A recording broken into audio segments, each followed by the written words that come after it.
형제들아, 때와 시기에 관하여는 너희에게 쓸 것이 없음은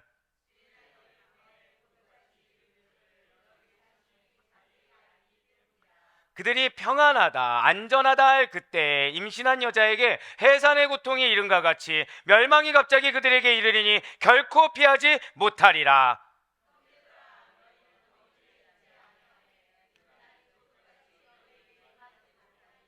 함께요.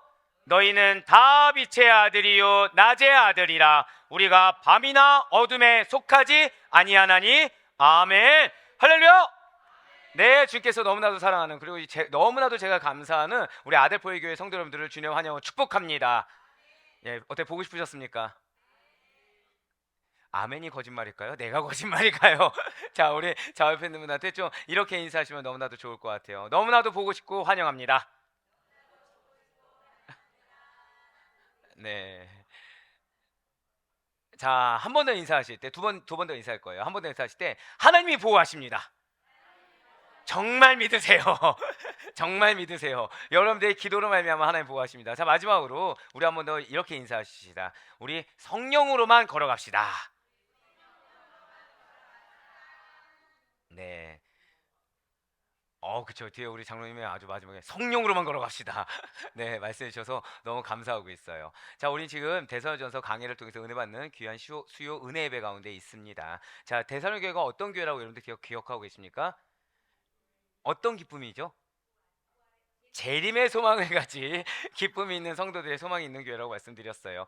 자, 이러한 데살로니가전서는 내용에 따라 크게 두 부분을 나눠준다고 말씀을 드렸죠. 1장부터 3장까지가 무엇이었습니까? 데살로니가 교회에 대한 칭찬과 감사의 부분이라고 말씀드렸어요. 그리고 4장부터 5장까지 지금 우리가 계속해서 보고 있는 후반부가 이러한 데살로니가 교회에도 문제가 있다라는 것이죠. 그 문제에 따른 교훈과 권면의 부분이라는 거예요. 근데 이 문제가 오늘날 우리들을 봤을 때 그렇게 문제라고 여기지 않지만 이것을 문제라고 여길 수 있을 정도까지 신앙이 성숙해야 된다는 것입니다. 환경의 문제 역시 우리의 문제로 볼 수 있어야 돼요. 우리의 신앙의 수준과 우리의 소망 역시 그 문제 역시도 우리가 문제로 인식할 수 있어야 된다는 것이죠. 특별히 이 부분에서는 우리들에게 반드시 필수적으로, 자, 한번 더 절대 고백하실게요. 성결한 삶, 재림의 소망, 이거에 대해서 말을 해주고 있다는 거예요.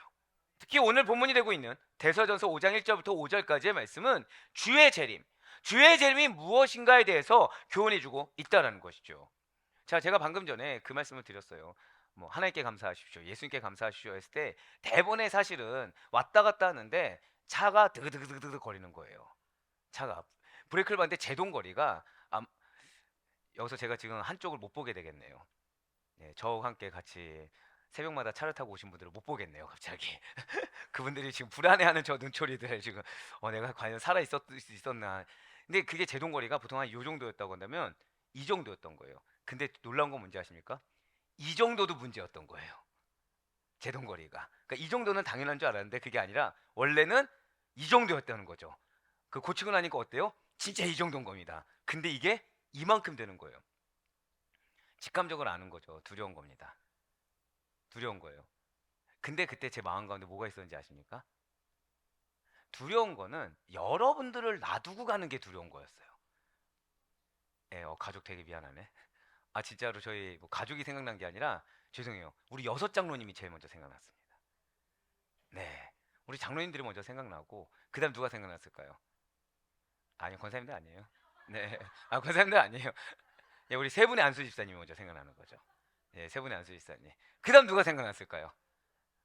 또 이때는 권사님이 하셔도 돼요. 이때는 순차적으로 그렇게 생각이 나는데 사실은 그러면서 감사한 존재들이 우리 교육자들이 너무 감사한 거예요. 자, 감사가 있다는 건 뭐예요? 제가 없어도 이게 해줄 만한 친구들이 있다라고 생각하니까 감사하면서 제가 대본에 무슨 생각 듭니까? 그래, 난 두려워할 필요가 없지. 나는 부활하지. 나는 부활하는 존재지. 나 사명만 다하면. 근데 여기서 이제 막히는 거예요. 자, 저 사명 다 했습니까? 못했습니까? 지금 아직도 되게 감사해. 지금 이쪽하고 양쪽에서 동시에 제가 누군지 들었어요. 동일한 나이대를 가진 두 분이 못했어요. 지금 동일한 나이대 가진 두 분. 이런 거 안 봐야 되는데 못했는지 아직 다 안 했는지 모르겠지만 사명이 아직 남아있다는 사실에 갑자기 결단을 하게 되는 겁니다. 하나님 살려주세요. 하나 살려주세요. 제가 뼈를 사르겠습니다.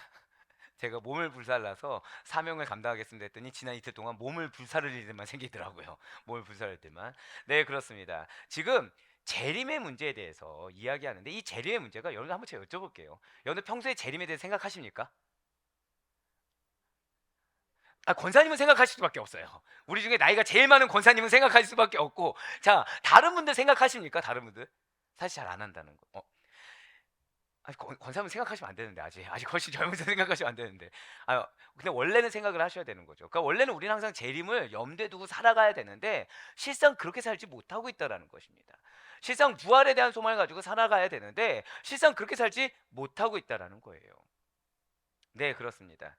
지금 주의 재림에 대해서 사도 바울이 따로 파트를 지정해서 교훈해야 될 정도로 사실 성도의 삶에 있어서 너무 중요하다는 거죠. 근데 데살로니가 교회 성도들이 어떤 사람들이었습니까? 정말 열심히 있었어요. 복음만을 붙들었습니다. 환경이 흔들립니까? 안 흔들립니까? 흔들리지 않아요. 근데 그 환경 가운데 염려가 되니까 권면을 했다는 거죠. 그런데도 불구하고 사도 바울이 지금 무엇에 대해서 얘기하고 있어요? 여러분들 이걸 기억하세요. 여러분들 교회에 열심을 다할 수 있습니다. 삶 가운데 이 복음에 대한 사명감을 가지고 살아갈 수 있어요. 근데 내가 재림을 소망하냐? 이거에 대한 문제는 달라집니다. 여러분들 재림을 소망한다는 것이 왜 중요하냐면 저 다 고백하실까요? 지치지 않습니다. 깨어 있습니다. 이렇게 될 수 있다는 거예요. 재림에 대한 소망이 있으면 우리의 육신의 환경 가운데 피곤하거나 지치거나 염려하거나 실족하지 않는 거죠. 우리 지금 아까 이미정 원사님이 기도했던 것처럼 그런 염려나 연약한 부분들이 나오기가 쉽지가 않다는 거예요. 오히려 나오는 것이 쉬운 일이 아니게 된다는 거죠. 왜요? 재림에 대한 확신이 있기 때문에 이 환경은 잠시 잠깐의 나그네와 같은 삶이라는 걸 알게 된다는 것입니다. 두 번째로 이 재림에 대한 소망이 있다라는 것은 여러분들의 이 땅의 삶 가운데 있어서도 활력을 찾게 해준다는 거예요. 왜냐, 이 땅의 삶에 여러분들의 눈물이 되었든 기쁨이 되었든 다 헛되지 않다라는 거죠. 다 헛되지 않고 이것이 다 여러분들의 무엇이 되는 것입니까? 자, 생각해 보세요. 자, 이쪽에 계신 분들은 막 슬퍼하며 눈물 흘리며 괴로워하고 있어요. 이쪽은 막 복음의 희열 가운데 기쁨 가운데 있어요. 어느 쪽이 상급입니까? 어느 쪽이 상급이죠? 이 땅에서는 알 수 없어요. 그렇지만 재림의 소망을 동시에 잡았다고 한다면 양쪽 다 상급이 있는 줄 믿으시길 바랍니다. 예, 하나도 헛된 것이 없다라는 거예요. 그런 것이 하나도 헛된 것이 없고 모두 다 나에게 상급이 된다는 거죠. 그러면서 뭘 하면서 살게 된다는 거예요? 저따 고백하실게요. 영적으로 분별한다. 영적으로 분별하는 거예요. 눈앞에 놓인 현실에 대해서 내가 그냥 임의적으로 반응하는 것이 아니라 그 현실에 대해서 포커스가 어디에 있습니까? 재림의 포커스에 있다는 거죠. 여러분들 학생들 공부하는데 차이점이 있습니다. 자, 한번 여쭤볼게요. 1번 눈앞에 있는 모의고사를 위해서. 모의고사는 이제 중간고사 대비죠. 2번 중간고사를 바라보고 공부하는 친구. 3번 대입을 바라보고 공부하는 친구. 자, 어느 쪽이 공부에 대한 열심과 어느 쪽이 더 좋은 결실을 가져올 수 있겠습니까? 예? 지금 전부 다 쌤이라고 하신 줄 알고서 예, 3번이라는 거예요. 3번. 지금 믿는 자의 삶 가운데서 우리 아델포이 교회 성도님들 정도는 앞에 있는 문제 두고 다 기도합니다. 움직이지 않아요. 기도 먼저 합니다. 처음부터 다시 해야겠다. 아멘이 아무도 안 나왔어. 물론 앞에 있는 문제를 두고 기도하기까지 힘들 수도 있지만 내 앞에 있는 문제 두고 기도합니다. 그런데 중요한 거는 나의 직분의 책무를 가지고 기도하십니까 혹시? 내가 이 상황이나 이 행동이 내 직분에 맞는 것인가 안 맞는 것인가 구분하십니까? 어떻게 앞에 있는 문제 두고 기도 안 하는데 이거 가지고. 자, 그럼 좋습니다. 재림을 목표로 둔 자에 합당하게 살아가는지 분별하십니까? 자, 바로 이것이 답이라는 거예요. 재림을 소망으로 둔다는 것은 우리의 삶의 행태가 바뀌어집니다. 재림에 대한 확신이라는 것은 여러분들에 있어 믿음의 상급과 활력 자체에 너무나도 다르지고 분별력 있는, 절대 고백하실까요? 성숙한 그리스도인. 성숙한 그리스도인의 삶의 행태가 달라진다는 거예요. 네, 지금 사도 바울이 바로 그 얘기를 하고 있는 것입니다. 지난주 수요 은혜배 말씀 기억하십니까? 지난주 사도 바울이 그리스도의 재림 때에는 죽은 자들이 부활하고 살아있는 자들도 휴거하여, 자, 한번 더 절대 고백하실게요. 재림의 주, 네, 재림의 주를 이렇게 만나게 된다. 재림의 주를 영접하게 될 것을 교훈하면서 위로하였어요. 자, 위로가 무엇이었다고요? 우리는 반드시 재림의 주를 만나게 될 거야. 죽어 있는 자들도 부활체로 새로운 옷을 덧입고 재림의 주를 만나게 될 거야가 위로라고 말씀을 드렸어요. 그렇습니다. 우리는 반드시 부활합니다. 죽은 자나 산 자나 주님의 재림의 때 믿는 성도라고 한다면 부활한다. 부활체의 옷을 입는다는 것은 분명한 틀림없는 진리라는 거예요. 믿으십니까? 이게 우리의 삶 가운데 위로라는 거죠. 이게 우리의 삶 가운데 확신이라는 것입니다. 이것이 우리의 삶 가운데 담대함의 근거가 된다는 거예요. 아니, 그렇다고 한다면 믿는 자들은 사나 죽으나 부활이 확실한 것을 믿어요? 그렇다고 한다면 주님의 재림의 때에 정말로 우리는 주님을 만날 수 있는 것입니까? 그럼 믿지 않는 불신자들은 어떻게 되죠? 오늘 데살로니가 교회 성도들이 갖고 있는 또 다른 고민이 바로 이거였다는 거예요. 첫 번째 고민이, 그러니까 데살로니가 교회 성도들이 복음만을 붙들었습니다. 사도 바울의 말에 순종을 잘했어요. 믿음을 잘 지켰습니다. 환경이 흔들립니까? 흔들리지 않습니까? 흔들리지 않았어요. 근데도 그런 그들에게 고민이 있었던 첫 번째가 무엇이었다고요? 과연 죽은 자들은 부활할 것인가? 저 몸 어떻게 해야지? 썩어 없어지면 몸 어떻게 해야지? 이게 첫 번째 궁금증이었다고 한다면 두 번째가 무엇이었다고요? 정말 우리가 주님 만날 수 있을까? 그러면서 믿지 않는 불신자들은 어떻게 되는 거지? 이거에 대한 궁금증이 있었다는 거예요. 먼저는 과연 죽은 자들이 부활하는 것이냐? 그것이 첫 번째 염려이자 걱정이었다고 한다면 왜죠? 너무 사랑하는 내 가족들이 있기 때문에, 너무 사랑하는 나에게 붙여준 영혼들이 있기 때문에 나는 믿어서 구원받는데 이들 믿지 않는 자들은 그러면 어떻게 부활하는지 안 하는지가 너무 궁금했다라는 거예요. 두 번째 큰 염려 중에 하나가 주님의 재림의 때 정말 주님을 영접할 수 있을 것인가, 불신자들은 어떻게 되느냐 하는 문제가 그들의 큰 염려 중에 하나였다는 것이죠. 자, 불신자들이 어떤 자들입니까? 여러분들 생각하는 불신자들 어떤 자들이죠? 불신자들, 예수님을 믿지 않는 자들, 또 어떻게 생각하십니까? 예수님 믿지 않는 걸로 불신자가 끝일까요? 네, 네.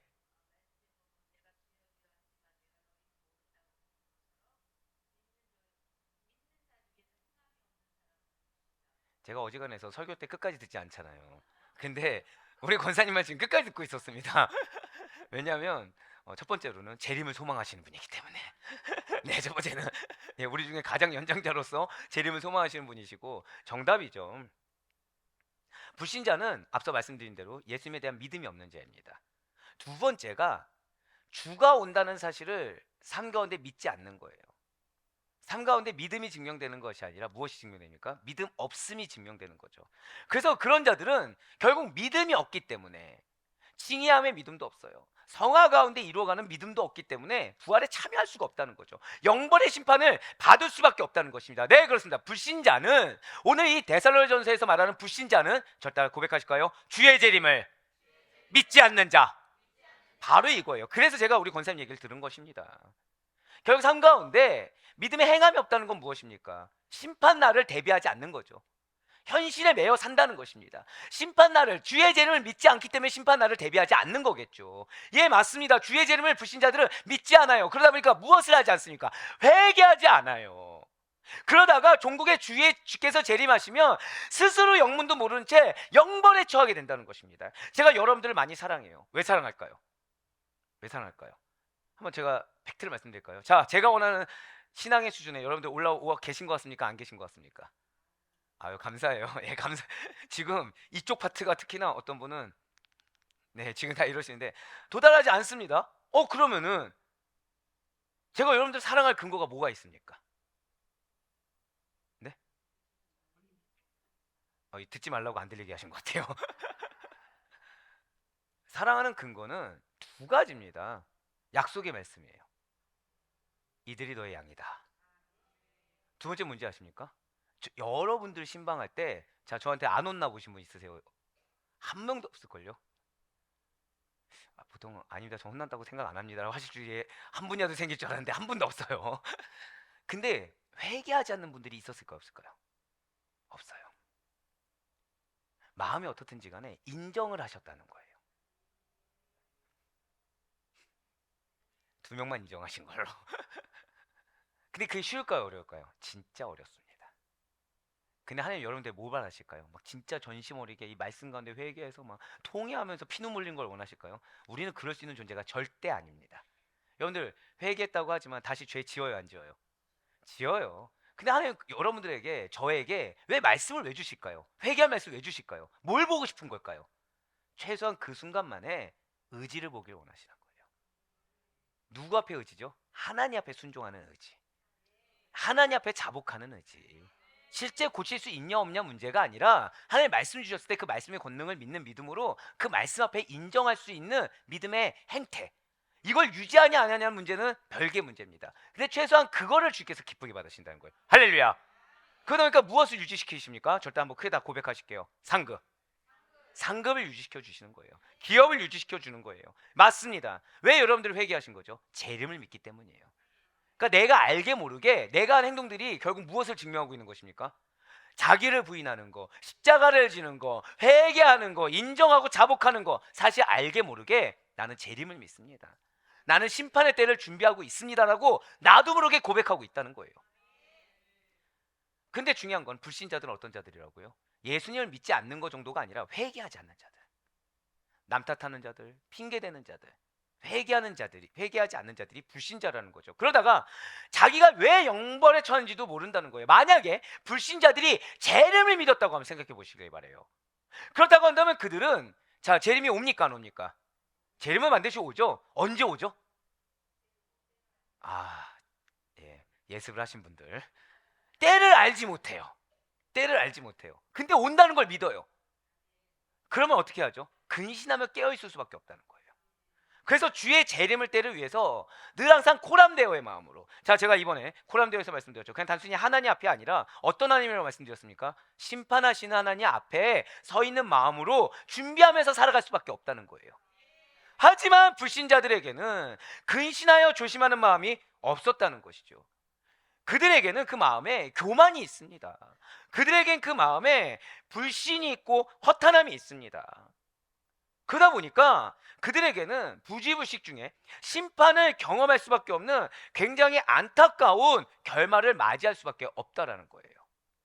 하지만 주의 재림을 믿는 자들은 과연 어떻습니까? 믿는 자들의 많은 오고 가는 세대들이 모두 다, 좀 더 쉽게 말씀드릴까요? 여러분들의 많은 허다한 자녀의 때든 부모의 때든 내 옆에 같은 나이의 때든지 그 많은 세대들이 모두 다 여러분들로 말미암아, 자, 절대 고백하실까요? 나로 인하여, 예, 여러분들로 말미암아 주의 재림을 믿고 소망하는 마음으로 겸손하게 그때를 바라보며 살아간다는 거예요. 나만 바라보며 살아가는 것이 아니라 여러분들 누구를 위해서 또 살아가게 되는 거예요? 붙여준 영혼들을 위해서, 나에 맡겨진 세대들을 위해서. 제가 양육할 때 한번 그런 질문을 드린 적이 있어요. 손자 손녀가 나오시니까 어떠십니까 했을 때 그 이제 할아버지 할머니께서 책임감이 든다고 하셨습니다. 마냥 좋아할 수 없다고 하셨어요. 믿는 자들이 마찬가지라는 거죠. 결국 제가 차를 오가면서 했을 때 제가 무엇이 두려웠죠? 사명을 다하지 못한 거. 뭐 어떤 사명을 다하지 못했습니까? 여러분들을, 자, 제가 지금 제 직성이 풀려요 안 풀려요? 안 풀렸는데 사명을 다한 걸까요 안 한 걸까요? 안 한 거죠. 또 여기서 눈초리로 과연 너의 직성이 풀릴 만큼 우리가 성장할 수 있을까라고 보시면 안 되고, 최소한 그날이 올 때까지 최선을 다해야 되는 거죠. 지금 두 명이 되게 아멘 했는데 그 중에 하나가 저희 가족이라는 게 상당히 슬퍼지네요 지금. 왜냐면은 저는 저희 자녀들이 일찍 결혼을 시킬 생각입니다. 왜일까요? 빨리 책임에서 회피하고 싶어서. 네, 빨리 지금 웃으시는 분들은 다 동일한 마음이신 걸로 지금 빨리 책임에서 회피하고 싶어서. 근데 지금 저 아멘은 무엇일까요? 허튼 생각하지 마.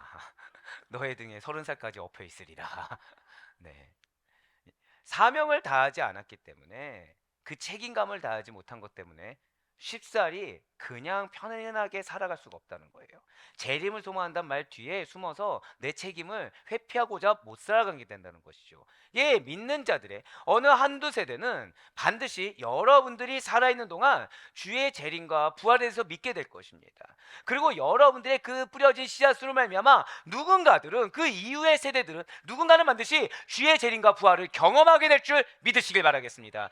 그들은 늘 근신하고 깨어있기 때문에 주님께서 보여주신 주시는 뜻과 징조를 알아차리게 된다는 거예요. 그렇기 때문에 주의 재림이라는 것은 그들에게 갑작스럽지가 않다는 거죠.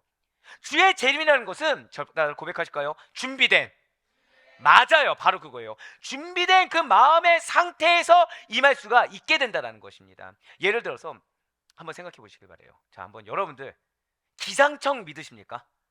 기상청 믿으세요? 제가 월요일 날 노예가 있지 않았습니까? 저에게 우산을 챙기라고 말하는 사람이 있었을까요? 없었을까요? 있었어요. 저는 뉴스를 봤을까요? 안 봤을까요? 봤어요. 비 소식이 있습니다. 근데 위에 지역과 밑에 지역이 퍼센트가 다른 거예요. 우산을 챙겼을까요? 안 챙겼을까요? 안 챙겼습니다. 정확히 충청도를 지나가는데 비가 어마어마하게 내린 거예요. 자, 저는 저에게 일기예보 말을 전해준 사람 말도 믿지 않았고 눈에 보여지는 텍스트도 믿지 않았더니 비가 갑자기 들이닥친 거죠. 자, 근데 비가 갑자기 들이닥친 겁니까? 예고된 겁니까? 예고됐죠. 근데 저는 왜 갑자기 들이닥치게 됐어요? 믿지 않았거든요. 준비하지 않았거든요. 자, 우산 준비하는 거 쉽습니까? 어렵습니까? 쉽죠.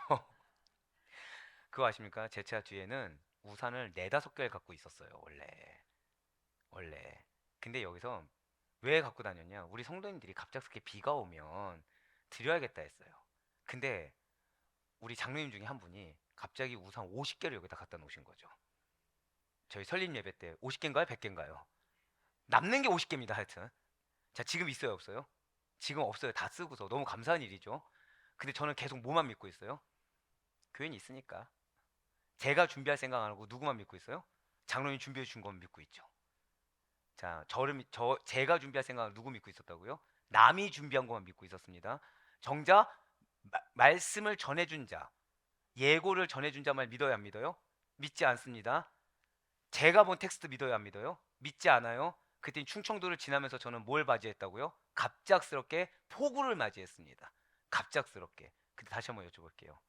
폭우는 갑작스러웠습니까? 예고됐습니까? 바로 그거라는 거예요. 제가 운이 안 좋아서 가다가 비 맞은 겁니까? 또 하나 말씀드릴까요? 짐이 있었잖아요. 도착했더니 어떻죠? 주차장이 자리가 있었을까요? 없었을까요? 하나도 없는 거죠. 짐을 내리고 왔다 갔다 하면서 비를 맞을 수밖에 없죠. 근데 감사한 거는 거기서 준비하시던 주차위원분들이 죄송하다고 해서 우산을 주셔가지고 300m 떨어진 곳에부터는 우산을 쓰고 왔습니다. 비를 맞았을까요? 안 맞았을까요? 힌트는 폭우입니다. 예, 우산을 쓰지만 비를 맞았던 거죠. 저는 보통 이제 장우산을 들고 있는데 그분이 준 건 뭐예요? 3단 우산. 네, 사연 여러분들 바로 이와 같다는 거예요. 제가 그 상황을 접하면서 뭐가 생각들겠습니까? 아, 하나님 우리 성도님들을 너무 사랑하시는구나. 수요일날 이 얘기 전하라는 거구나. 주의 재림의 때가 이와 같구나.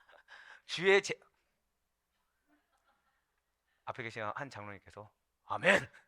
네, 주의 재림의 때가 이와 같구나. 그걸 깨닫게 됐다는 거예요.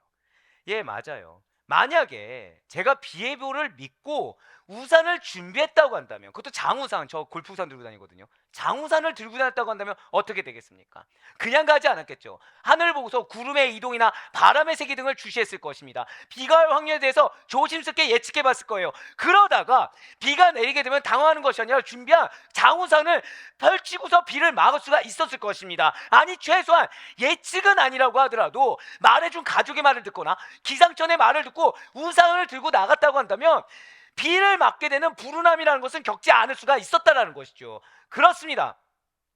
무엇에 대한 전망을 한다 또는 예측하고 그 상황을 살펴본다는 것은 그 사안에 대해서 믿는 자들이나 하는 것입니다. 그 사안에 대해서 관심을 갖고 인지하고 신뢰하는 자들이야만 그 일이 벌어질 것에 대해서, 좀 더 편하게 말씀드리면 그 미래에 대해서 미리 한 번쯤은 생각해보고 현재 내가 준비가 되어 있는지 안 되는지를 떠올려 볼 수가 있다는 거예요. 아무리 이야기를 한다고 해도 주의 재림에 대해서 무관심하다, 무관심하고 나랑은 상관없는 일이야, 나한테 벌어지지 않을 거다라고 생각한 불신자들은 재림이 진짜인지, 과연 올지 안 올지, 또 재림의 때를 맞이하기 위해서 내가 무엇을 준비해야 되는지 전혀 생각하지 않고 눈앞에 놓인 상황, 그것도 상황이 나중에 올 미래를 대비한 상황이 아니라 그냥 내가 받아들이고 싶은 그 상황 가운데 살아갈 수밖에 없다라는 거죠. 얼마나 안타깝습니까? 내가 불운하다고 여길 수밖에 없는, 나는 모르고 갑작스럽다고 여길 수밖에 없는 미래가 속속들이 다가오고 있는데 전혀 깨어있지 못하고 준비하지 못한다는 거예요. 말해주는 사람이 있는데도 불구하고, 보여주는 텍스트가 있는데도 불구하고, 그리고 자, 월요일날 새벽에 기미가 보였습니까 안 보였습니까? 사실은 장로님이 짐 씌워서 바람이 심상치 않아요? 말씀해 주셨거든요. 그건 교회에 있는 우산 들고 가면 되는데 그 말조차 어떻게 한 거예요? 흘려들었다는 거죠. 이미 환경은 보여줬다는 것입니다. 하지만 누가 안 믿었죠? 제가 안 믿은 거예요. 그랬더니 제가 생각한 것보다, 그럼 좋습니다. 저는 가면서 무슨 생각했을까요? 올 걸 몰랐을까요? 근데 뭐 봄비가 내려봤자지. 자, 제가 지금 어떻게 여겼어요? 가소롭게 여겼다는 거예요. 주의 재림을 믿는다고 하면서 대수롭지 않게 여기든지, 주의 재림을 믿는다고 하면서 심각하게 여기지 않는다든지, 이걸 믿는다고 하면서 인지조차 하지 않고 살아가는 자들은 절대 준비할 수 없습니다. 절대 준비할 수 없고 준비된 행태를 보이지 않는 거예요. 아까 그래서 우리 권사님의 말씀을 계속 경청했던 게 무엇이었습니까? 삶 가운데 믿음을 증명하라는 거예요. 할렐루야. 근데 그렇게 살 수가 없다는 거예요. 재림에 대해서 인지하지 않고 있다고 한다면, 재림에 대해서 들어도 흘려듣는다고 한다면, 재림에 대해서 가볍고 쉽게 생각한다고 한다면, 우리 이 땅 가운데 삶에 있어서 나의 믿음의 행태의 기준을 누굴 삼겠습니까? 사람을 삼는다는 거죠. 기준을 인간적인 거나 세상적인 걸로 잡아볼 수밖에 없다는 것입니다. 하지만 우리는 그런 자들이 아니에요. 우리는 재림을 준비하는 자들입니다. 우리는 구원을 위해 달려가는 자들입니다. 우리는 하나님의 기준에 맞춰 사는 하나님 나라의 백성인 것입니다. 할렐루야. 바로 그거예요. 그렇기 때문에 우리에게는 주의 재림이라는 것은 절대 갑작스럽게 임한 것이 아닙니다. 올 것을 맞이하는 게 되는 거예요. 하지만 불신자들에게 있어서는 주의 재림이라는 것은 제가 폭우를 맞이했던 것처럼 아주 불시에 급하게 불운하게 찾아오는 것처럼 여겨진다는 거죠. 왜이겠습니까? 하나님께서 정하신 때에 대해서, 하나님께서 미리 말씀해 주신 것에 대해서 그들은 무관심함으로 믿지 않았기 때문에 아무런 징조조차 못 느끼게 된다는 거예요. 자, 월요일날 새벽에 징조가 있었어요 없었어요? 바람이 다른 거 징조가 있었잖아요. 근데 징조로 여겼습니까? 징조로 여기지 않아요. 즉 여러분들의 삶 가운데 하나님이 아무리 징조를 줘도 내가 주의 재림을 믿지 않으면 이건 나에게 징조가 될 수가 없다는 겁니다. 오늘 보면 데살로전서 5장 1절부터 3절까지의 말씀은 이렇게 호련하게 임하는 주의 재림으로 인해서 어둠에 속한 자들은 반드시 멸망을 호련히 맞이할 것이다 라는 것을 말해주고 있어요. 먼저 데살로전서 5장 1절 말씀 한번 보도록 하시겠습니다. 형제들아, 때와 시기에 관하여는 너희에게 쓸 것이 없음은. 아멘. 지금 붉은색으로 때와 시기가 나와 있습니다. 이거는 정확하게 그리스도의 재림의 날을 의미해요. 정확하게 의미하는 바가 뭐라고요? 재림의 날입니다. 그냥 이거는.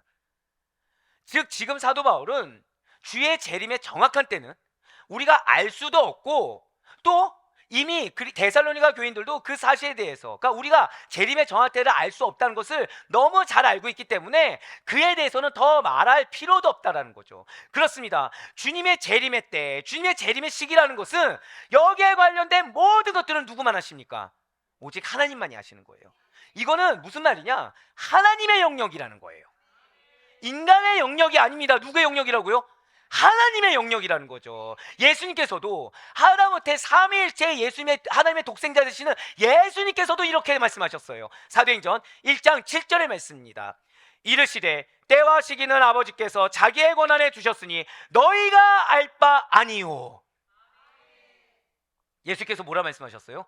아예 대놓고 말했죠. 궁금증을 가질 수 있지만 그래서는 안 돼도 아닙니다. 알 바가 아니야. 굉장히 명령 중에 강한 명령입니다. 지금 뭐예요? 알아서는 안 된다는 거예요. 알려고 해서도 안 된다는 것입니다. 그날과 그때에 대해서는 하늘의 천사들과 하나님의 아들 대신 예수님조차도 모르는 일로서 비밀에 속한 일이라는 것이죠. 그러므로 우리는 그때와 시기에 대해서 지나치게 호기심을 갖고 그것을 알려고 해서는 안 된다라는 거예요. 또 아무리 알려고 해도 이것은 헛수고에 불과한 것입니다. 물론 이 말씀이 우리는 때와 시기에 대해서 전혀 무감각하게 살아야 돼, 관심이 없어야 돼, 이런 말씀이 절대 아니에요. 왜냐, 이미 성경은요, 미리 말씀드리면 징조에 대해서는 분별하라, 하지만 언제인지는 알려고 하지 말라라고 하고 있어요. 이미 성경은 여러 가지 각도로요, 말세에 있을 징조들에 대해서 증거하고 있다는 거죠. 먼저 복음이 온 세계에 전파됩니다. 믿으십니까? 이방인의 충만한 수가 그리스도의 비밀을 깨달아 구원받을 자의 대열에 들어온 후에야 재림이 임한다고 로마서를 통해서 사도 바울이 이미 말했습니다. 믿으십니까? 또한 그와 더불어 온 이스라엘의 구원을 재림의 선행 조건으로 언급했어요. 이 말씀도 믿으십니까? 또한 말세에는 진리를 오해하게 하는 많은 거짓 선지자와 자칭 구세주라는 거짓 그리스도가 출현하게 됩니다. 이 말씀도 믿으십니까? 그래서 실제적으로 많은 자들이 성삼위 하나님의 믿음을 버리고 사단의 무리를 경배하면서 스스로가 믿음 있노라고 착각하는 일이 벌어지게 된다고 경고하고 있어요. 이뿐만도 아니라는 거죠. 말세에는 전쟁이 있습니다. 기근이 있습니다. 지진과 같은 자연적이고도 인위적인 대재난이 빈번하게 발생할 것이며, 그러니까 우리가 뉴스를 통해서나 어떤 환경 가운데 빈번하게 그걸 접하게 된다는 거예요. 난리의 소문이 날 뿐만 아니라 특히 성도에게는 대박해가 일어날 것이라고 예언되고 있다는 거예요. 이렇게 성경에서 말하는 여러 가지 징조가 있습니다. 근데 여기서 우리가 주의해야 될 것이 있다는 거예요. 자, 지금 말세 때입니까 아닙니까? 이게 중요하지 않아요. 이게 중요하지 않습니다. 우리는 언제나 말세의 때예요. 실제로 이단에 빠지시는 분들 대다수가 믿음이 없는 분들이 빠지시는 게 아닙니다. 믿음이 있어요. 근데 규정해버렸어요. 80년대보다 지금이 더 말세의 때다. 이미 예수님의 부활하심 이후에 말세 때는 시작됐어요.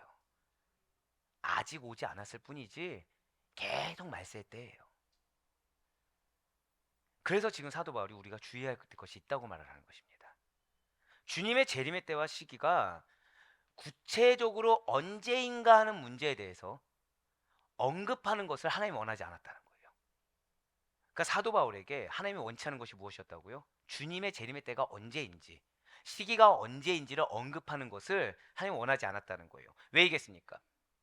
주님의 재림의 때, 주님의 시기는 인간의 영역이 아니라, 한 번 더 줬다고 고백하실까요? 하나님의 고유 권한, 그렇기 때문이라는 거예요. 여러분들에게 기업이 있습니다. 믿으십니까? 여러분들 상급이 있습니다. 믿으십니까?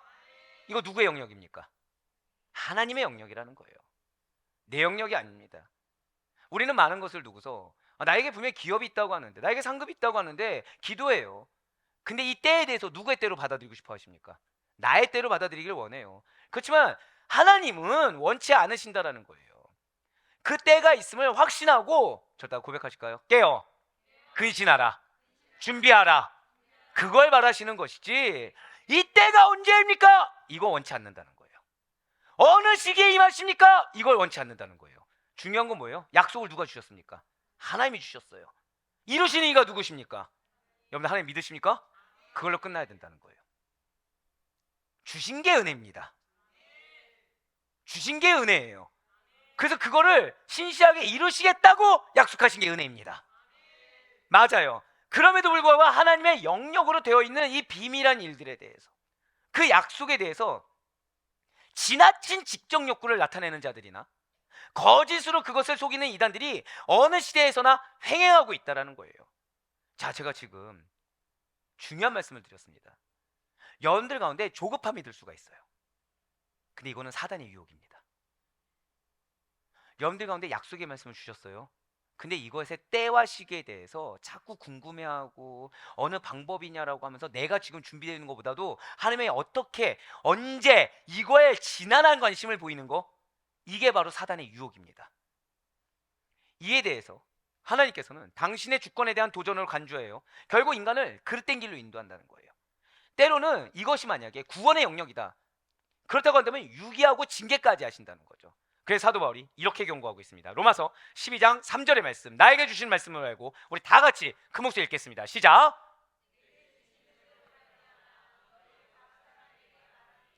마땅히 생각할 그 이상을 품지 말고 오직 하나님께서 각 사람에게 나누어 주신 믿음의 분량대로 지혜롭게 생각하라. 아멘. 자, 지금 빨간색으로 뭐라 나와 있어요? 마땅히 생각할 그 이상의 생각을 어떻게 하라? 품지조차 말라는 거예요. 인간에게는 반드시 기억하세요. 넘지 말아야 할 생각의 영역이라는 것이 있습니다. 무엇이 있다고요? 넘지 말아야 될 선이 있다는 거예요. 지금 뭐라 말씀드렸습니까? 선이라고 말씀드렸죠. 하박국 선지자 우리 얘기를 계속 듣지만 바벨론이 무엇을 넘었다 말씀드렸죠? 하나님의 허락한 도구의 선을 넘었어요. 즉 징계를 언제 받게 되냐면 허락하신 영역의 이상의 걸 넘어설 때 징계를 받게 됩니다. 왜요? 그 허락하신 것까지는 인간의 영역으로 남길 수 있지만 그 이상은 누구의 영역입니까? 하나님의 영역이기 때문이라는 거죠. 예, 맞아요. 인간에게는 넘지 말아야 할 생각의 영역이라는 것이 있습니다. 어떠한 생각이든지 다 품어도 되는 것이 아니라는 거예요. 하나님의 비밀에 속하는 것은 이유가 있을 것이다. 나는 알지 못하지만 하나님만이 알고 예배하신 이유가 있을 것이다. 라는 하나님에 대한 신뢰로 그냥 비밀로 남겨두고 믿는 겸손한 우리가 되어야 된다는 것이죠. 우리 중에 그 어느 누가 나의 생각과 분량과는 전혀 다르고 놀라우시며 크신 하나님의 영역과 그 뜻을 다 깨닫고 다 받아들이며 다 분별할 수 있는 자가 과연 어디에 있겠습니까? 인간에게는 안다는 것에 대한 죄악이 있다는 사실 잊지 마시길 바래요. 여러분들에게 왜 아까 그것이 죄, 사단의 유혹이라고 말씀드렸잖아요. 왜일까요? 에덴 동산 한번 생각해 보시죠. 에덴 동산에서 뱀이 뭐 건드렸죠, 여러분들? 뱀이 뭐 건드렸습니까? 또다시 팝송이. 네, 뭐 여러 가지가 생각날 수 있겠지만 뱀이 인간의 탐심을 건드립니다. 인간의 건드린 탐심에 무엇이 있었습니까? 하나님만큼 알길 원하는 거, 궁금증에 대한 해소, 지식에 대한 죄악과 탐심을 건드렸다는 사실을 잊지 말아야 된다는 거예요. 이미 하나님 말씀하셨어요. 두 가지는 안 된다고 말씀하셨죠. 뭐였습니까? 생명나무와 선악과는 안 된다고 말씀하셨어요. 근데 뭐라고 하죠? 정말 죽을까 하노라.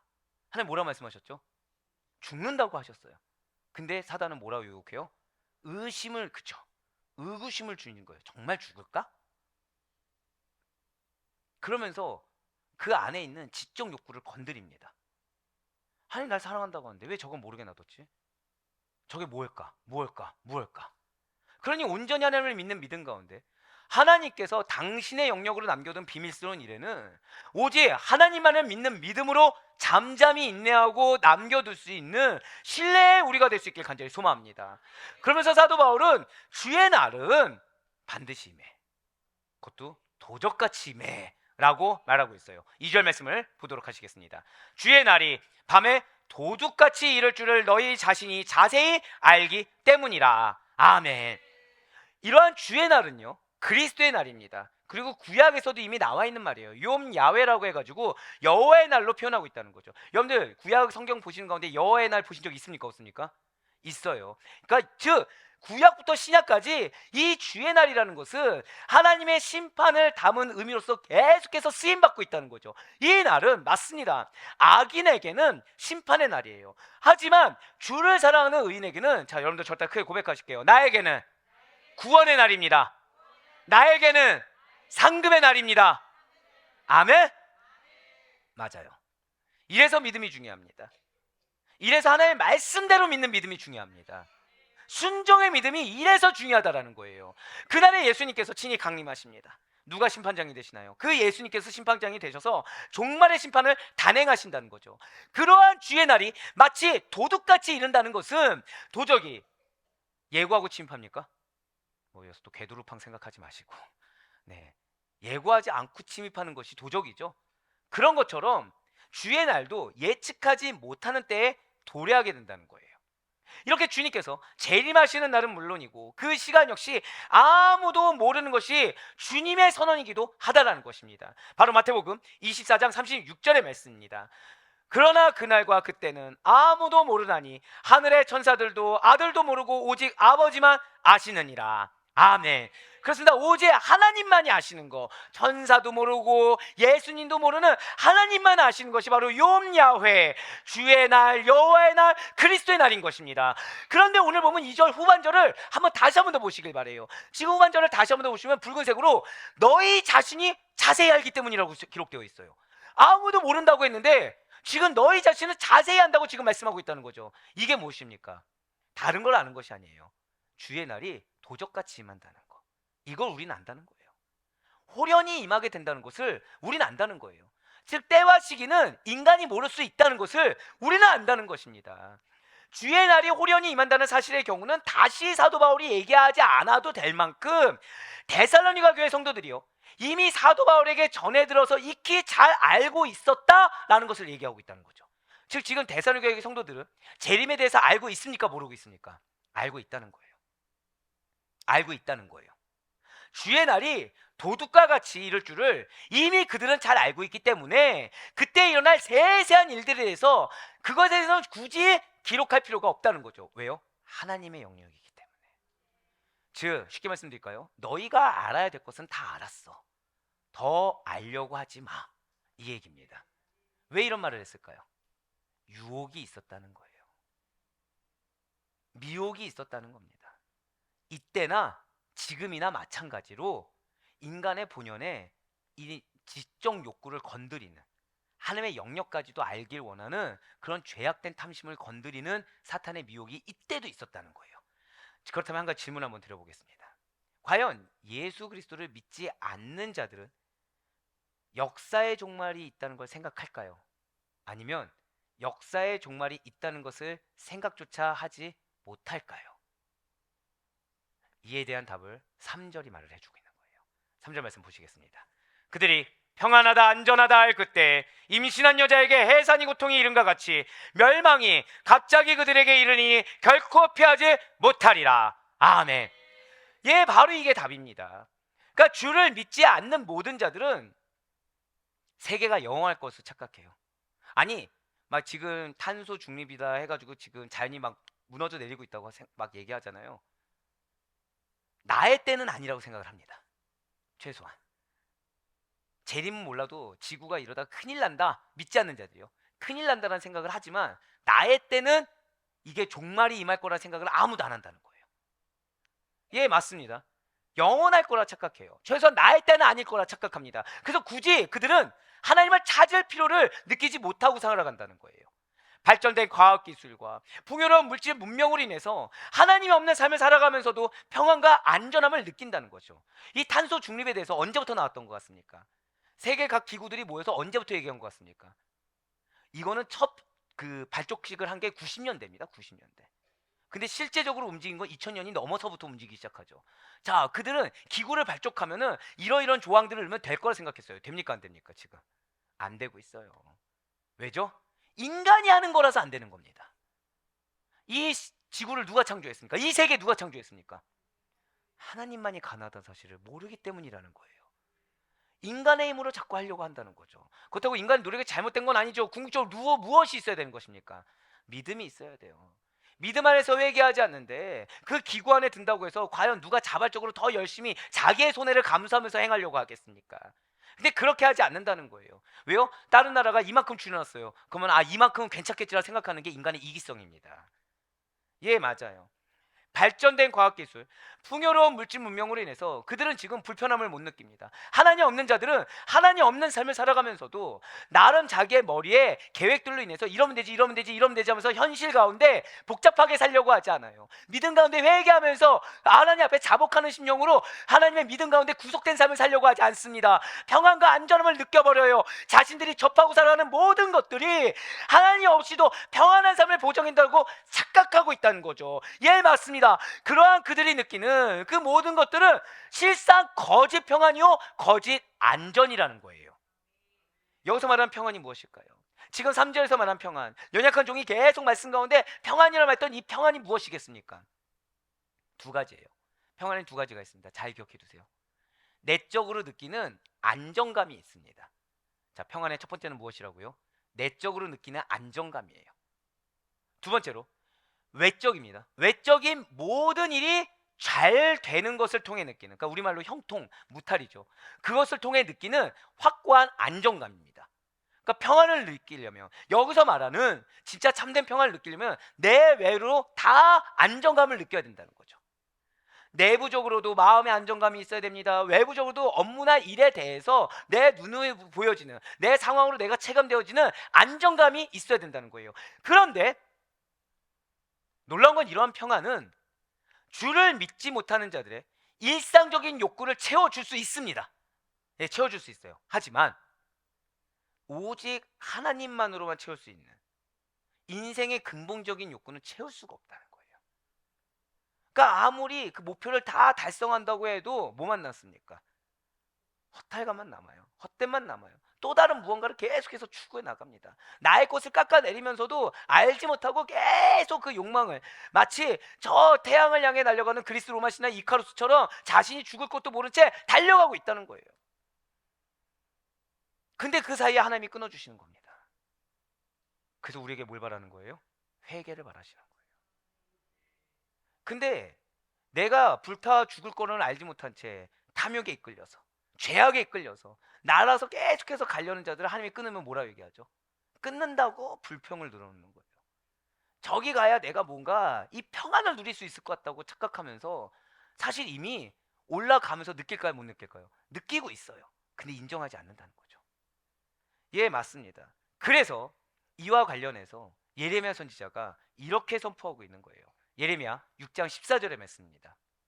그들이 내 백성의 상처를 가볍게 여기면서 말하기를 평강하다, 평강하다 하나 무엇이 없다고요?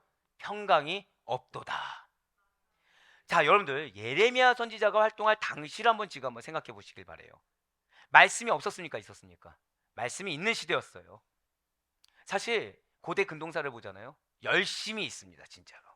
가장 성전 제사에 있어서 화려하다고 주목할 수 있는 시기가 바로 이 시기입니다. 왜일까요? 남유다 북이스라엘이잖아요. 경쟁자가 있습니까? 없습니까? 있죠. 북이스라엘은 엄밀히 따지면 우상이잖아요. 그러니까 뭘 증명해야 되죠? 우리가 정통이란 걸 증명해야 된다고 말씀드렸습니다. 어떻게 해야 될까요? 화려하게 해야 되는 거예요. 더 거룩하게 보여야 되는 거예요. 이걸 본 남유다는 어떻습니까? 이러다가 뺏기면 큰일 나니까 왜요? 10지파잖아요. 여기는. 여긴 몇 지파죠? 2지파. 네, 네, 감사합니다. 그 정도니까 어떻게 해야 되는 거예요? 여기도 화려하게 해야 되는 거예요. 그러니까 겉으로 봤을 때 어떠죠? 거룩, 거룩, 거룩. 겉으로 보여지는 제사와 예배에 문제 하나도 없습니다. 말씀이 차고 넘쳐요. 하나님이 어떻게 계십니까? 살아 계세요. 그런데 무엇이 어려웠냐? 자, 여러분 절대 크게 고백하실게요. 분별하기가 어려운 시대예요. 왜일까요? 거짓 선지자들이 있었다는 것입니다. 거짓 선지자들이 정치 지도자에게 붙어서 백성들에게 거짓 평화와 번영을 홍보합니다. 거짓 선지자들이 물질에, 인간적인 거에 매여 있어서 하나님께 매여 있지 않다 보니까 하나님의 말씀을 선포하는 것이 아니라 인간이 듣고자 하는 말씀을 선포합니다.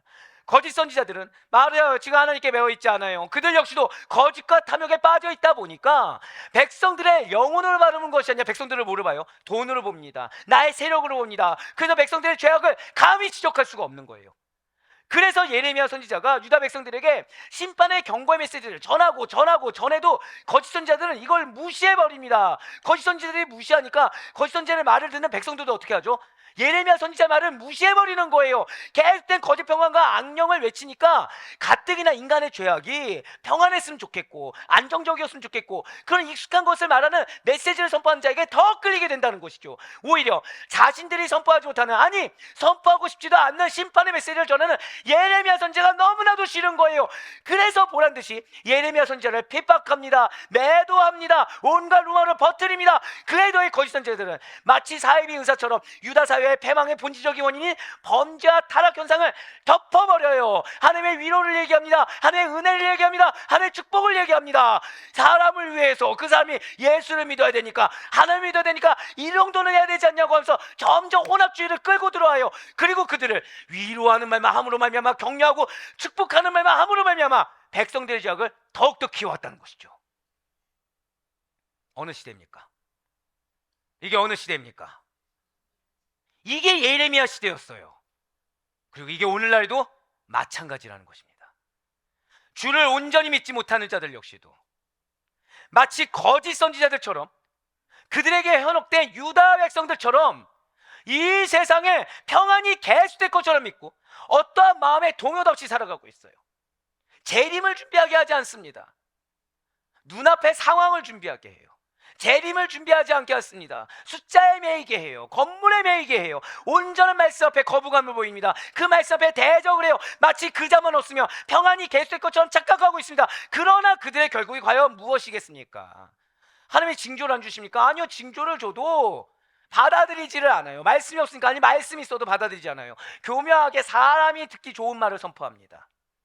그들의 결국은 주의 재림의 날 거짓 평안과 거짓 안전은 다 깨어지고, 그러한 자들로 말미암아 그들에게 속한 양들은 심판주를 두려움을 갖게 되는 비참한 결과를 초래하게 된다는 거예요. 그 비참한 결과 무엇입니까? 멸망이죠. 기회가 없어요. 영원한 형벌로 들어가는 심판인 것입니다. 그 고통을 사도 바울은 무엇이라 얘기하나요? 3절 후반절을 보시길 바라요. 지금 심판주를 맞이하는 고통을 마치 해산하는 고통과 같이 참을 수 없는 고통으로 다가온다고 말을 하고 있다는 거죠. 불생것이 보시길 바랍니다. 해산의 고통이 이른과 같이 멸망이 갑자기 그들에게 이르니 결코 피하지 못하리라. 아멘. 죄송해요, 실명대로 하면 안 되지만 우리 중에 가장 신생아가 우리 윤별이가 있습니다. 윤별이. 근데 윤별이가 제때 나왔나요? 급작스럽게 도적같이 임해서 나왔나요? 네. 자, 우리 윤채자매는 준비를 했습니까? 준비하지 못했습니까? 정말 준비하고 있었습니까? 한 달 전인데? 보통 2, 3주 전이면 준비를 어느 정도 마음에 준비하지만 갑자기 한 달 전에 하나님이 징조를 보여주셨죠. 양수가 퍽 터진 것도 아니었어요. 새어나온 거죠. 근데 여기서 얼마나 분별을 잘한 겁니까? 분별하지 못했으면 그냥 집에 있었겠죠. 아, 그냥 몸이 안 좋아서 그런가 보다. 바로 병원을 갔더니 어떻게 된 거예요? 그날이 임한 거죠. 그래서 다음날 세상의 빛을 보게 했죠. 하나님은 우리 교회를 너무 사랑하시네요. 예, 실제로 적용될 만한 얘기들을 많이 준비해 주셔서. 자, 근데 중요한 거, 우리 이렇게 웃으면서 얘기하지만 우리 은채자매는 어땠을까요? 해산의 고통 여러분들 아시죠? 해산의 고통 어떻습니까? 남자는 느낄 수 없지만 여자들이라면 다시 겪고 싶지 않을 고통, 참을 수 없는 극심한 고통, 어머니라면 그 누구도 피할 수 없는 아주 혹독한 고통입니다. 제가 우리 부교육자한테 혹시 또 계획이 없습니까? 이 얘기를 1년 전에 얘기했을 때 손사래를 쳤습니다. 왜, 우리 형규 전사님 아시잖아요. 손사래를 쳤습니다. 근데 호련히 둘째가 임하기 시작했죠. 얼마 전에 나왔을 때 내가 왜, 그 지금 나왔습니다. 지금 나왔습니다. 지금 물어보면 또 뭐라고 할까요? 다둥이에 대한 생각이 있을까 없을까요? 절대 없는 거죠. 왜요? 그 고통이 일주일간 지속되었기 때문에. 심판은 이렇게 만다는 거예요. 심판의 고통은 다시는 겪고 싶지 않을 고통이라는 거죠. 세상 불신자들에게 예기치 못하는 순간 매우 고통스럽게 다시는 겪고 싶지 않을 정도로 극심하게 그리고 피할 수 없게 임하고야 만다는 것입니다. 임신한 여자라면 해산의 고통을 아무리 피하고 싶어도 이 아기를 하나님께서 보내주셨다면 유산되지 않는 한 피할 수가 없습니다. 태어나는 건 정해진 일이에요. 이처럼 어둠에 속한 자들은 종말의 날을 아무리 피하고 싶어도 주의 재림이 취소되지 않는 한 결코 피할 수가 없다는 거죠. 진실로 악인들은 주의 날이 한 걸음 한 걸음 한 걸음 다가오는 것부터, 그리고 그날의 넋이 멸망으로부터 결단코 달아나 피하지 못할 거라는 거예요. 그래서 제가 여러분들한테 쓴소리를 아끼지 않은 겁니다. 지금 얼마든지 위로의 말 전해줄 수 있죠. 약속의 말씀이 있습니까 없습니까? 있잖아요. 그냥 이거 하나 붙잡고 하나님이 알아서 해주실 겁니다 말하면서 계속해서 축복 위로 얼마나 잘하는지, 잘하는 거 칭찬만 하면 얼마나 좋겠습니까? 근데 왜 쓴소리를 합니까? 이유는 하나예요. 제가 거짓 선지자가 되면 여러분들 다 멸망입니다. 여러분들 제 양이시잖아요. 제가 만약에 하나님의 말씀을 순적하게 먼저 공감하고 체감해서 회개하고 뼈저리게 받아들이지 않으면, 받은 만큼 전하지 않으면 듣는 자들의 영혼이 어떻게 되겠습니까? 멸망하는 거예요. 이 남유다 백성들이, 예레미야 당시의 남유다 백성들이 자신이 멸망할 걸 알았겠습니까? 믿고 싶지 않았을 것입니다. 왜요? 듣기 좋은 말들이 분명히 존재하거든요. 만약에 예레미야 선지자 말을 들었다고 한다면 그들이 멸망했겠습니까? 회개했다면 어떻게 되겠습니까? 하나님의 징계를 받아들이고, 징계가 징계가 아니라 무엇을 위한 징계요? 구원을 위한 징계, 상급을 위한 징계, 승리를 위한 징계임을 알고 달게 받아들여 하나님의 은혜와 상급밖에 부족함이 없지 않았겠습니까? 할렐루야. 분별하시길 바래요. 나에게 매이거나 세상에 매여서는 안 됩니다. 말씀에 매여야 돼요. 하나님이 정말 나의 영혼에게 무엇을 원하시는지, 하나님이 정말 나의 영혼을 위해서 무엇을 이루길 원하시는지 그것을 분별해야 됩니다. 내가 지금 어떤 고통이냐, 이거는 한시적이에요. 내가 지금 어떤 어려움이 있냐, 이거는 제한적입니다. 우리는 영원한 고통에서 벗어나야 돼요. 영원한 고통이 아니라 영원한 희락과 상급 가운데 거해야 되는 것입니다. 그래서 이 땅 가운데 여러분들의 눈물과 땀과 믿음의 인내가 헛되지 않게 되어야 돼요. 할렐루야. 그거의 비결은 오직 단 하나예요. 믿으세요. 사람을 믿지 마세요. 말씀을 믿으세요. 내 귀를 간지럽히고 내 마음을 흡족하게 하는 그것에 현혹되지 마세요. 내 죄악을 채워주는 것이 아니라, 비록 내가 거부감이 들고 비록 내 마음이 어렵다고 하더라도 이것이 하나님의 진리의 말씀이라는 말, 성령께서 반응하시는 그 말이라고 한다면 아멘으로 순종하시기라도 하시길 바래요. 최소한 지금처럼 그 말씀 앞에 비록 내가 그렇지 않더라도 회개의 메시지, 하나님 앞에 인정하는 말이라도 내뱉으며 나아갈 수 있는 여러분과 제가 되길 간절히 소망합니다.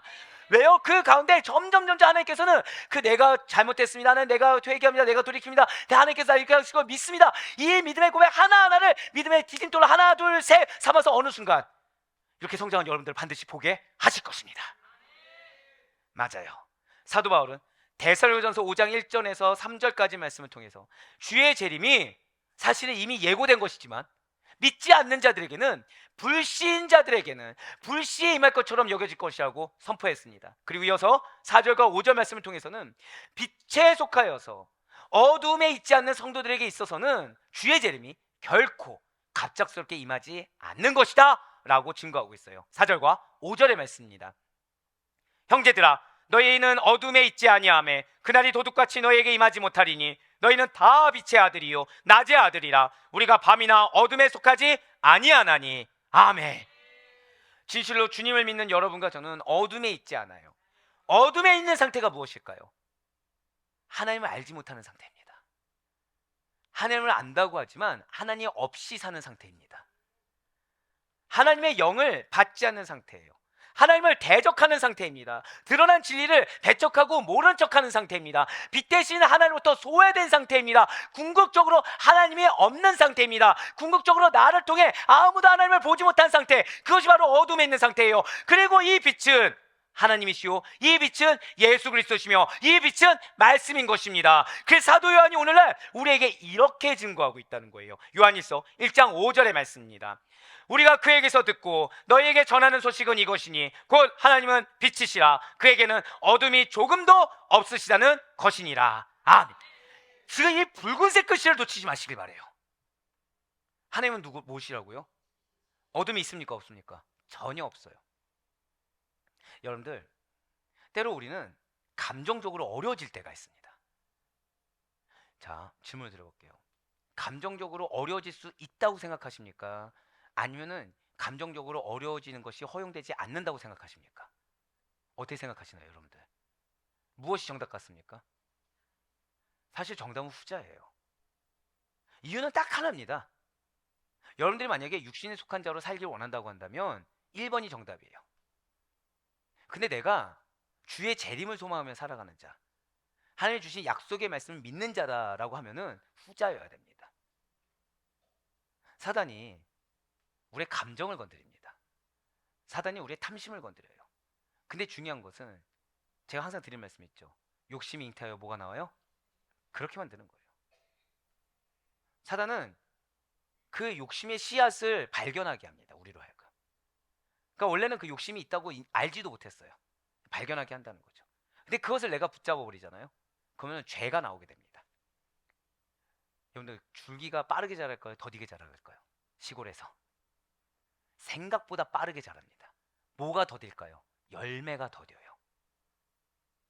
자, 욕심이 잉태하여 죄를 낳고 죄가 장성하여 무엇을 해요? 사망. 결국 사망의 열매가 맺혀지는 것은 더디 있는 것처럼 보이지만 이미 이 사망의 열매를 맺고 있는 줄기, 죄의 줄기는 어떻다고요? 쑥쑥쑥쑥 자라는 거예요. 쑥쑥쑥쑥. 그래서 이걸 커트해야 되는 것입니다. 그래서 욕심을 인정해 버리면 안 돼요. 나의 감정의 탐심을 인정해 버려서는 안 됩니다. 그러니까 여러분들 왜 때로 분노하실 때 있죠? 서러워하실 때 있죠? 그 근간이 무엇이죠? 감정이에요, 감정. 하나님이 여러분들이 인정하시면 그걸로 족하시길 바랍니다. 정말 믿으십니까? 근데 언제 화가 나고 언제 섭섭해지죠?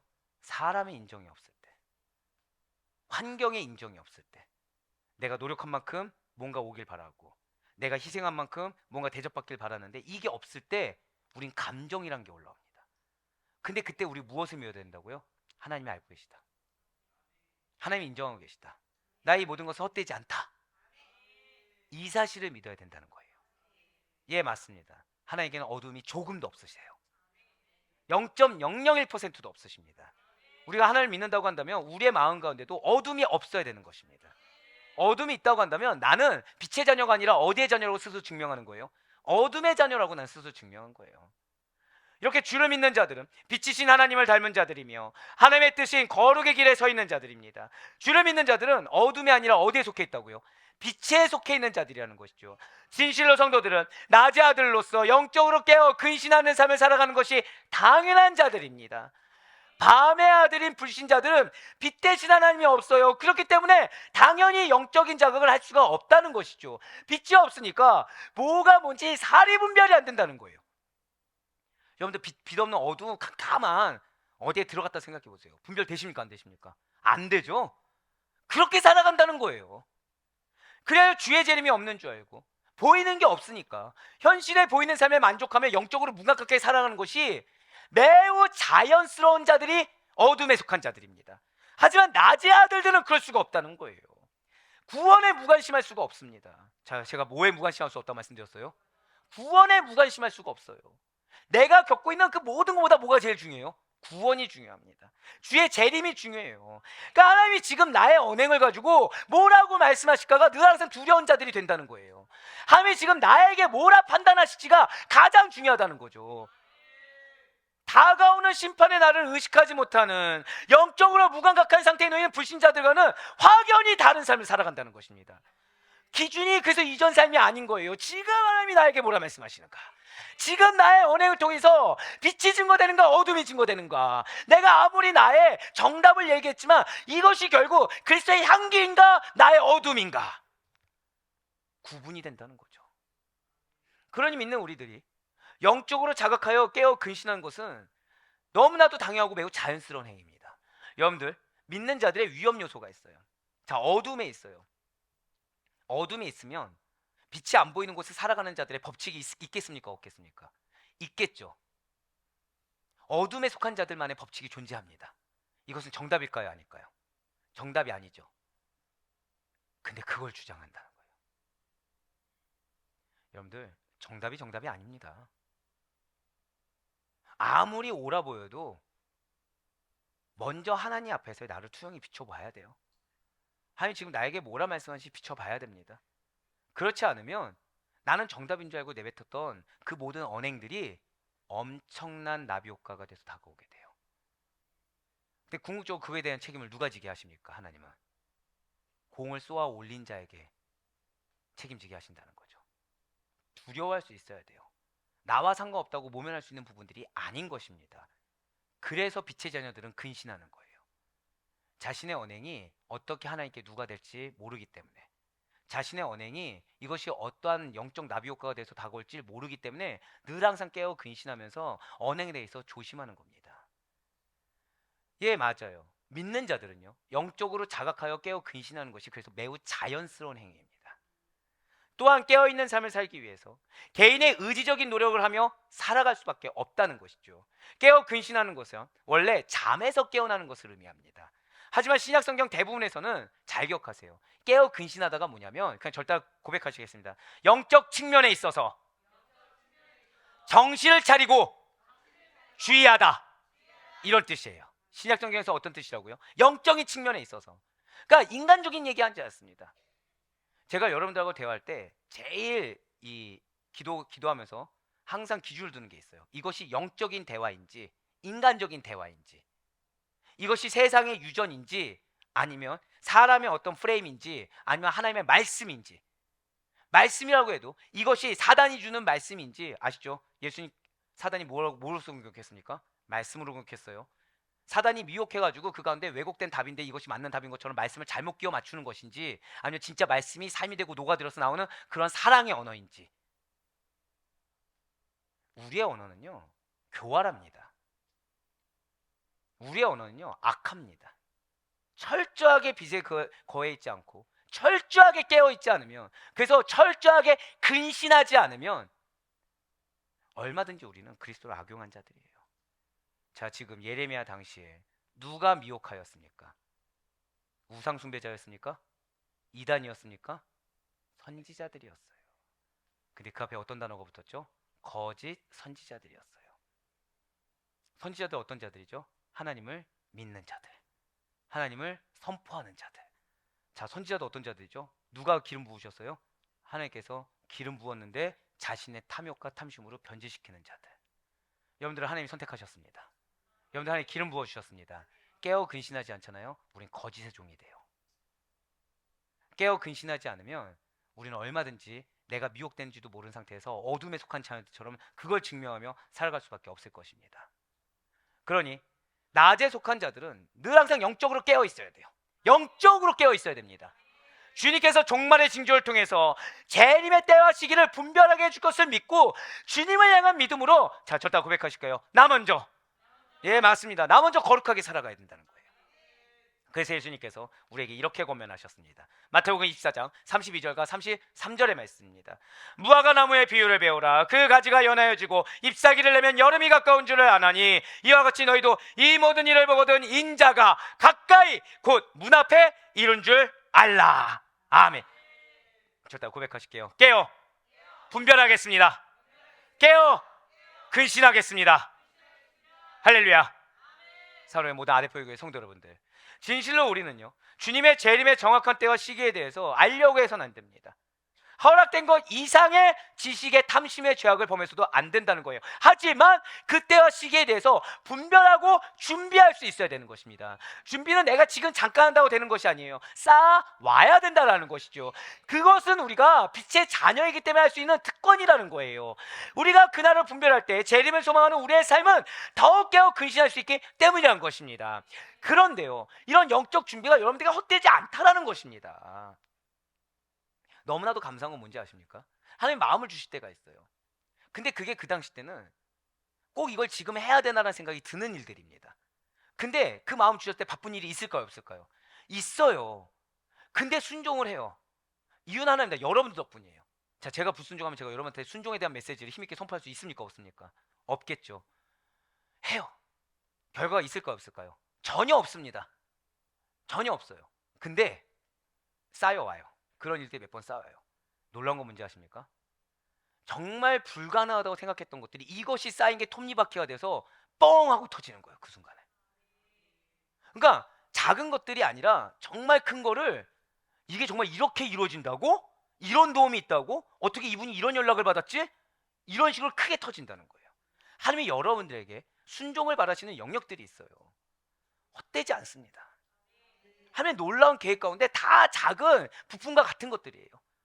그 순종이 다 쌓이고 쌓이고 쌓여서 크나큰 은혜의 열매를 맺게 하는 거지, 지금? 아니요. 나에게 매이지 마시기 바래요. 여러분들이 여러분들 될 수 있는 거는 예수님 덕분입니다. 내가 지금 어떤 상태냐, 이건 중요하지 않아요. 내가 지금 어떤 환경이냐, 이건 중요하지 않습니다. 하나님이 명령하셨을 땐 이유가 있는 거예요. 우리는 때와 시기를 영적으로 분별할 수 있어야 됩니다. 그래서 깨어 근신할 수 있어야 된다는 거예요. 주님께서 분명히 이렇게 명령하셨죠. 이 시대의 징조를 살피고, 살피는 것에서 멈춰서 정지하는 것이 아니라 어떻게 하라? 내가 깨어 근신하라. 저 따라 고백하실까요? 내가 깨어 근신하겠습니다. 사단은 이 전에 뭘 하게 한다고요? 살필 수 있습니다. 또 믿음의 분량을 하나님께서 은혜를 주셔서 이제 깨어 살피는 단계까지 갈 수 있어요. 그랬더니 그 다음 단계가 뭐였습니까? 정죄가 될 수 있어요. 나의 의로움이 올라가 버린 거죠. 근데 그때도 나는 어떻게 해야 된다? 깨어 나를 근신하라. 사랑하는 성도 여러분들, 우리 낮에 속한 자들입니다. 우리들에게 주의 재림은 결코 급작스럽게 임하지 않습니다. 마치 연약한 종이 비를 맞는 것이 예고되었던 것처럼 나는 급하게 운이 없어 맞은 것 같지만 실상은 뭐였습니까? 무시해서 문제였죠. 모른 척해서 문제였죠. 하지만 이미 주님께서는 준비할 수 있는 빌드업을 충분히 해주셨어요. 마찬가지예요. 여러분들에게 기업이 있습니다. 여러분들의 상급이 있습니다. 그것에 대해서 주님은 지금 여러분들을 준비시키고 계세요. 어떻게 준비시키는지 아시는 분 있습니까? 없기 때문에 늘 항상 깨어 근신해야 돼요. 자, 준비를 내가 순종할 수 있고 준비를 잘할 수 있는 비결은 무엇이라고요? 깨어 근신해야 돼요. 나를 드러내서는 안 됩니다. 그것이 준비예요. 하나님 원하시는 대로 빚어가야 되기 때문에 내가 있으면 불순물입니다. 그냥 깨어 근신해야 돼요. 우리는 이 땅을 살아가는 것이 준비하는 삶인 자들입니다. 깨어 그날을 준비하며 영적 자각을 가지고 거룩한 백성처럼 낮에 속한 자들처럼 살아가야 하고 또 그러할 수 있음을 반드시 믿으시길 바라겠습니다. 그리 부디 바라고 얻기는 말세의 끝자락에 놓인 이 시대에 살아가고 있는 우리들은 성경의 예언들이 지금 이 시대에 한창 벌어지고 있음을 분별하시는 가운데 거기에 매여 있는 게 아니에요. 분별만 하는 겁니다. 분별하시는 가운데 깨어 근신하여, 누가 깨어 근신해야 된다고요? 내가 깨어 근신하여 주님을 향한 믿음 위에 굳게 서서 흔들리지 마시고 거룩하게 삶으로 준비되어지는 우리 모든 성도님 되시기를, 그리하여 오롯이 주님을 다시 만나는 그날 주님의 온전한 인정과 칭찬과 상글밖에 부족함이 없는 준비된 여러분과 제가 될 수 있기를 주님의 이름으로 간절히 축원합니다.